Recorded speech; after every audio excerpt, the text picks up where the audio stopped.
Welcome back. It's here. The Tesla Model Y Performance has now been released in Europe and Middle East. And so this is it here. You see some differences in the front bumper. And looks like we have some sort of intakes, probably for brake cooling. I'm not seeing anything on the back. And let's see if we can do, okay, so nothing there. Now the listed 3.5 seconds from 0 to 62 miles per hour. That's what 100 is in kph. 250 kph is 155 miles per hour. And so roughly half a second faster than my current Model Y Performance. The 580 kilometers, it's a different route, I guess. But 580 is 360 miles. And then these are Arachnid 2.0 wheels. And these dark areas are inserts. And you'll see it later on. But again, we have this intake here. It's a bit more chin, and then in the back there's a bit more diffuser as well. And so you'll see the inserts here. These are all of these satin blacks are inserts. So always nice to see the red calipers. So I think I have found it. I think I have found my next lease. So my 2024 Model Y Performance has been rock solid. Road tripping from South Florida to New York and back, piece of cake, easy as pie. And the seats in these are supposed to be like the Model 3 Performance, and those are more comfortable. They have more width between these bolsters. And one thing I'm curious about is if this is at all removable. And I'm not so sure that it is. You know, I don't think it's Velcroed on, for example. And why does that matter? Well, at the track day, when you're wearing a helmet, this gets in the way. Plain and simple. The headrest gets in the way. And so you have to lean the seat backwards so that your head isn't pushing into your chest, basically. So that's a thing. That is a thing.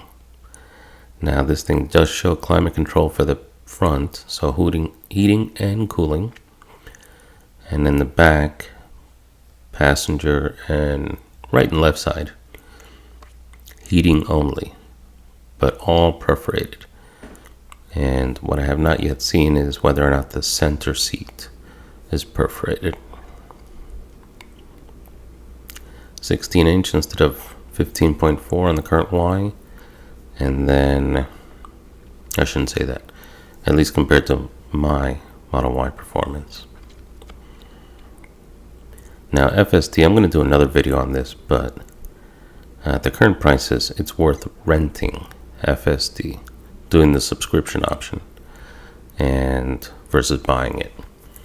But that may only be a US ability.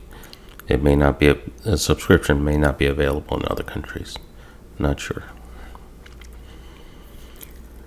So I decided to choose, okay, I can't get it to pop up, but I decided to choose Ireland. I wanted to choose the look of the Irish for this. So let's take a look. Let's take a look. Compare models. Okay, so here's our comparisons between the current models. And the difference is 17% additional, 17% more for the performance That's it, right? That seems like a bit much. That's worse. So 19%. Let's see. Let's do the math. So 52 times 1.2. 62.4. So yeah, it's 19%. So 19% more to get the performance model. And you only lose like, let me see. You only lose 14 miles. It's like 10 minutes at highway speed. So that's pretty cool. Now, one pleasant surprise in my Model Y performance is that the sound system is fantastic.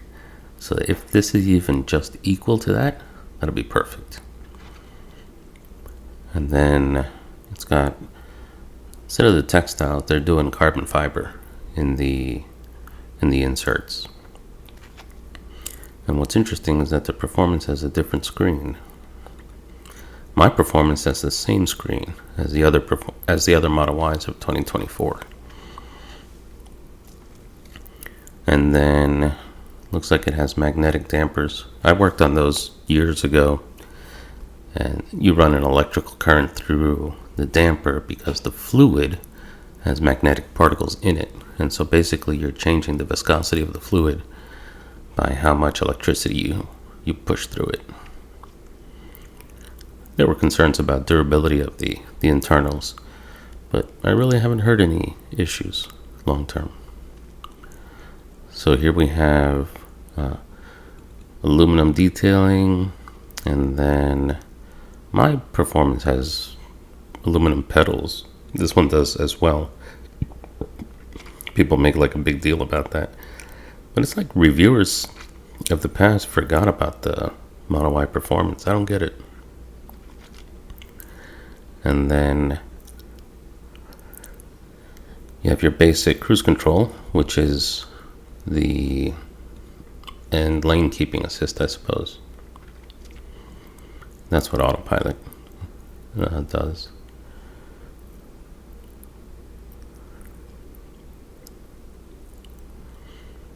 So your basic Tesla niceties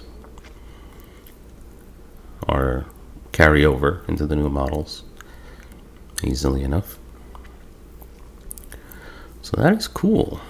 Very curious to see what the pricing works out to. Is it going to still be 20% more? Because, as you can tell here, the difference in lease price, or whatever this PCP is 90% difference in this. That's incredible.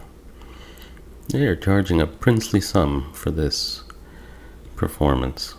Big time. Big time. Amazing. Alright, let's see.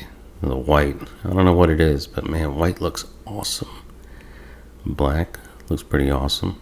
It doesn't look as good in the picture, but it looks great in person. The white looks great in person and in the pictures.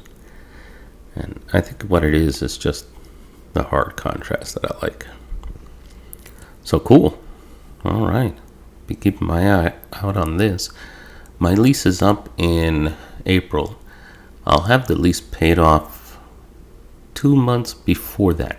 So I'll have a 3-month window where I can just pick up a new Model Y performance, Model 3 performance, maybe a used Model S Plaid. But right now, this Model Y performance, this new one, it looks better. I like that rear end better. So the